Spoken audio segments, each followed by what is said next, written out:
De hoy vamos a resolver lo que es el caso clínico número 2 de morfología.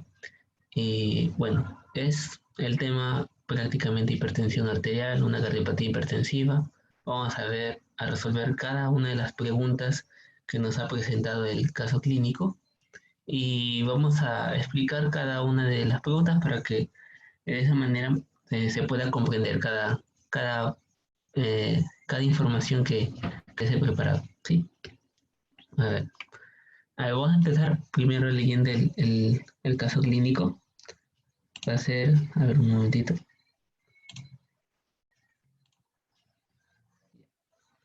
Va a ser paciente de 51 años de edad, sexo femenino, casada, operaria de una fábrica de camisas, acude a consulta médica por presentar cefalea de mediana intensidad, mareos, disnea y zumbido de oídos. Hasta ahí ya vemos que va presentando síntomas que pueden estar relacionados con una hipertensión que no está controlada, ¿no? Como son la cefalea, la disnea, una posible, porque la hipertensión también puede causar una falla cardíaca y puede ocasionar esta disnea, y el zumbido de oídos también, ¿no?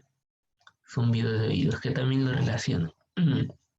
Ahora, asimismo refiere presentar fatigas a los medianos esfuerzos, ¿ya?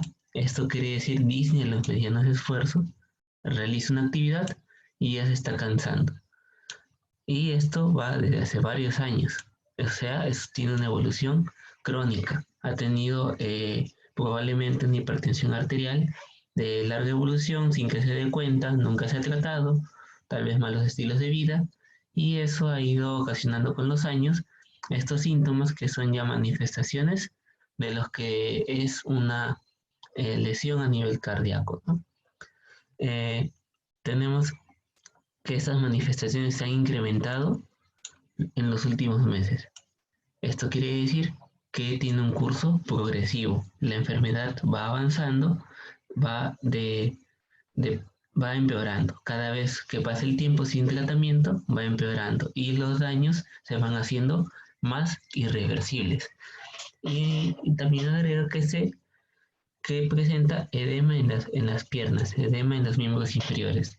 Esto concuerda con un cuadro crónico de insuficiencia cardíaca.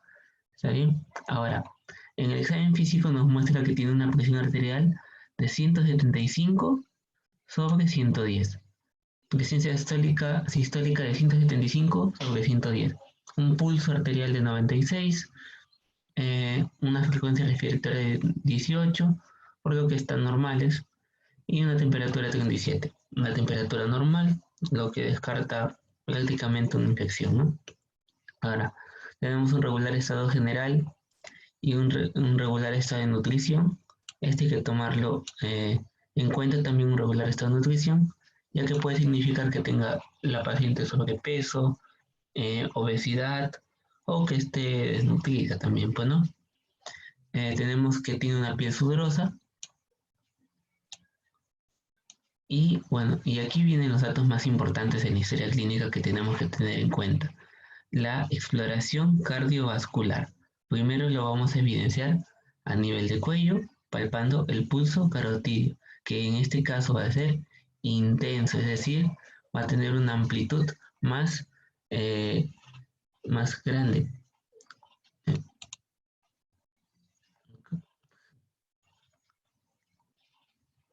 Creo que estamos solamente nosotros nada más.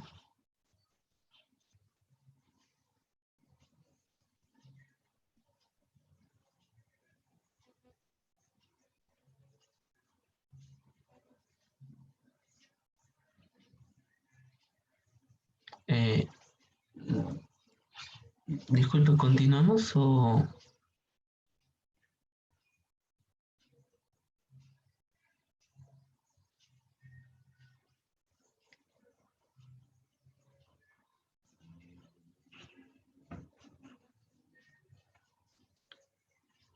Mm,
Bueno, vamos a continuar.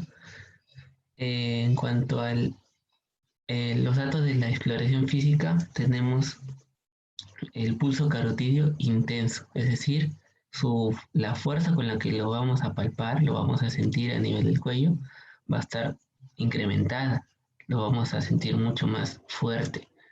En cuanto a la exploración de tórax, tenemos el área cardíaca va a estar aumentada.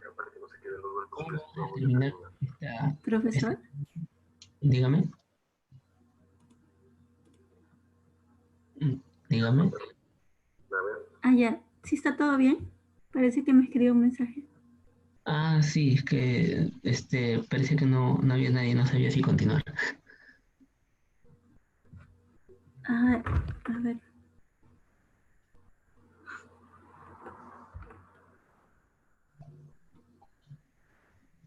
déjeme consultar a Lisette.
Profesor, me dice la alumna que se ha salido su internet. Que por favor un ratito. Ahí Ajá, está bien, no hay creo problema. que ya está. Es este orden, ¿sí? B, E, H, G, D, C, F, A. ¿Sí? Es el orden. Entonces continúo si no, o esperamos todavía. A ver, un ratito. De la explicación otra cosa, pero este es los pasos correctos, incluso comprobado con bibliografía, con libro. ¿Ya? Entonces, ¿qué quiere eso de ahí? ¿Ya?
Doctor,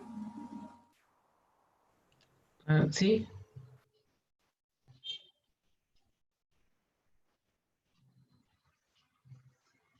Ah, sí estoy conectado, solo que me sale que la conexión Un sujeto, una persona viva. Creo que su conexión a internet está fallando, Un pedacito de doctor. piel, una no, biopsia, diagnóstico. no sé.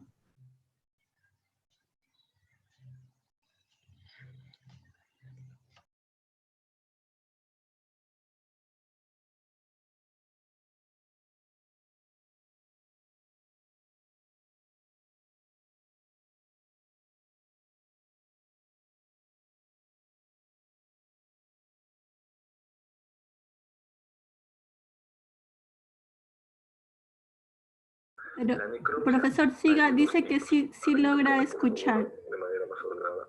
Continúe. La biopsia hay, la necropsia hay de dos tipos. A ver, bueno, entonces continúa donde nos quedamos. Bueno, el área cardíaca está aumentada de tamaño. ¿Cómo vamos a determinar eso? Con un examen de la percusión cardíaca, percusión de tórax. Determinamos el tamaño y podemos ver si hay un aumento de, de la ocupación del espacio a nivel de tórax, ¿no?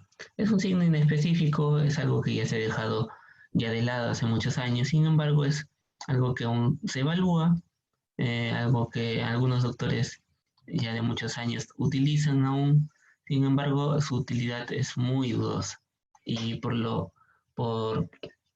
poca sensibilidad que tiene, sobre todo al momento de detectar estas alteraciones, ¿no?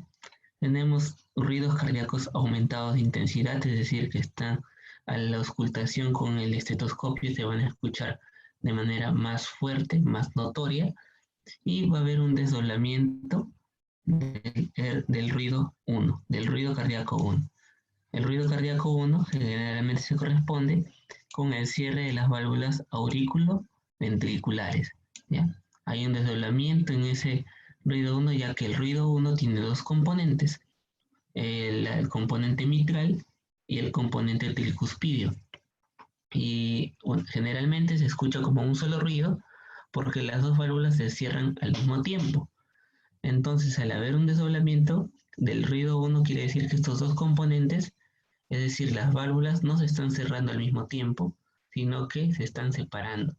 Y eso puede deberse a un bloqueo, bien de la conducción cardíaca hacia el lado izquierdo o hacia el lado derecho, lo que ocasiona el desdoblamiento. Y el ruido 2, que va a estar, es el segundo ruido sistólico, va a estar compuesto por dos componentes, aórtico pulmonar, que corresponden a las válvulas, va a estar reforzado, es decir, se va a escuchar más fuerte. Y eso quiere decir que los dos componentes que generalmente están separados al momento de la auscultación, ya no están separados, sino que suenan al mismo tiempo y es por eso que se escucha un ruido 2 de mayor intensidad, ¿ya? Tenemos que las arterias del pulso, bueno, al igual que arriba, el pulso es intenso y poco depresible. Poco depresible, es resistente a la depresión. Es decir, tú lo aplastas y sigues sintiendo un pulso intenso, ¿ya? A los exámenes auxiliares tenemos un agrandamiento del ventrículo izquierdo en la radiografía de tórax.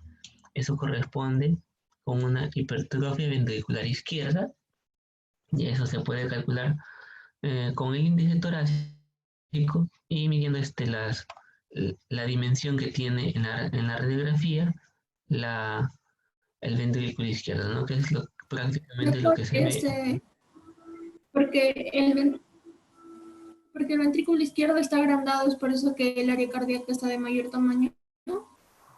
¿No? Sí, exacto. Al agrandarse el ventrículo, se hipertrofia, una hipertrofia concéntrica en este caso, va a aumentar el área de percusión cardíaca y se va desplazando. Lo más frecuente aquí, lo más sensible aquí, aparte del área cardíaca aumentada, es que al momento de escuchar En el foco mitral, bueno, ya lo vamos a ver, la punta del corazón se va a desplazar hacia afuera y hacia abajo en el tórax, es decir, de lo que está en el pecho, de lo que sientes de latir en el pecho, un poco a la izquierda, ya no lo vas a sentir ahí, sino lo vas a sentir aún más a la izquierda como dirigiéndose a la axila. Y eso también es causado por el agrandamiento del ventrículo izquierdo. Es por esto que también se escucha esto también, ¿no? Pero como había dicho, es poco sensible, ¿no? Se ha dejado de usar prácticamente. Pero sin embargo lo siguen evaluando, la verdad. ¿Sí? ¿Otra pregunta? Oh, No, no, ninguna. ahí. Bueno, entonces, sí, cualquier cosita me dices, ¿no? Ya, Eh, doctor, gracias. bueno, en el EKG podemos ver un complejo QRS prolongado y vamos a ver de qué se trata eso, ¿ya? Y una onda Q profunda en B4. Ya vamos a ver, estos dos hallazgos son patológicos, que corresponden a un agrandamiento del ventrículo, ¿no? Ya vamos a ver de qué se trata en cada uno. Y en el examen de laboratorio tenemos albuminuria, es decir, la presencia de albúmina excesiva en la orina. Es normal que en la orina haya albúmina, ¿ya? Pero hasta cierta cantidad, hasta 30 miligramos nada más de albúmina, 30-50 en algunos casos. Pero si sobrepasa esa cantidad, ya podemos hablar de una albuminuria. Ahora, es decir, entonces en conclusión es normal encontrar proteínas en la orina, ¿ya? Pero hasta cierta cantidad.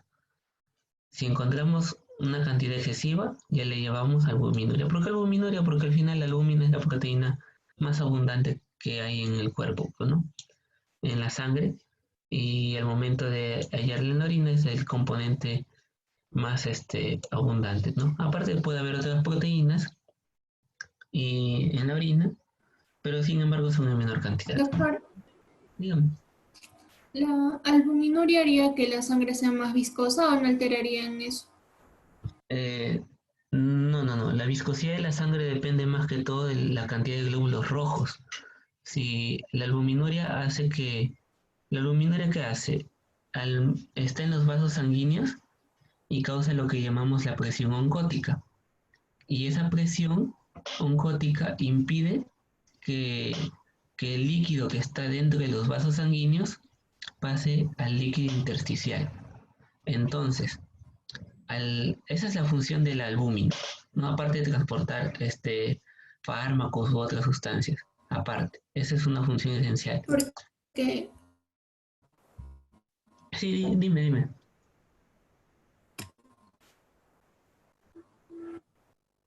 porque, doctor, la viscosidad sanguínea está en sí marcada por el hematocrito, pero las proteínas sanguíneas también influenciaban, no en gran manera, pero también influenciaban. Por eso le preguntaba lo de la albúmina. O sea, no va a generar ningún cambio, ni siquiera el mínimo. En la viscosidad, no. Eh, Puede ser, porque de todas maneras es un componente de lo que es la sangre, bueno, en general.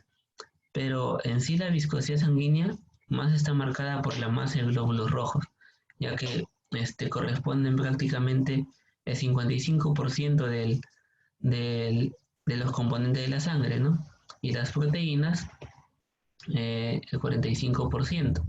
Pero una proteína comparada con una célula en tamaño, en peso, obviamente va a influenciar más el hecho de la presencia de glóbulos rojos en la viscosidad, ¿no?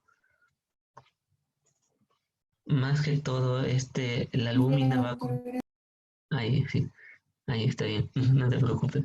Bueno, más que todo, la albúmina va a impedir que el plasma, es decir, el líquido de la sangre, se fugue de los vasos sanguíneos y vaya al líquido intersticial.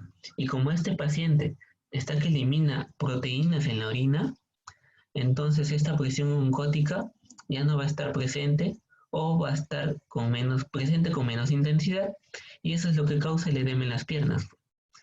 El edema en las piernas, al haber menos proteínas, el líquido escapa de los vasos sanguíneos y se va al espacio intersticial y se acumula entre las células, y es lo que causa el edema en las piernas, la hinchazón en las piernas. Esa es la explicación. Bueno, entonces, bueno, esos son los datos más relevantes en cuanto al caso clínico. Y ahora vamos ya a empezar a hablar sobre las preguntas, ¿no? Pero antes vamos a hablar un poquito de lo que debemos tener en cuenta en cuanto a hipertensión arterial, ¿no? Tenemos aquí que la hipertensión arterial se va a definir como una elevación sostenida de la presión arterial, ya sea sistólica, diastólica o ambas. Es decir, podemos encontrar hipertensión arterial más de 140, ¿ya? Una presión sistólica más de 140, pero una presión diastólica normal. O también podemos llamar hipertensión arterial cuando encontramos una presión sistólica normal, pero una diastólica elevada. Entonces es una, otra o las dos. La elevación de cualquiera de las dos va a darnos el diagnóstico de hipertensión arterial. Ahora, obviamente el diagnóstico no se hace con una sola medición, ¿no?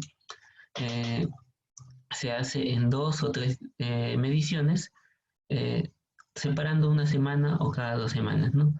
Pero existen otras 2 condiciones que son la emergencia hipertensiva y la urgencia hipertensiva.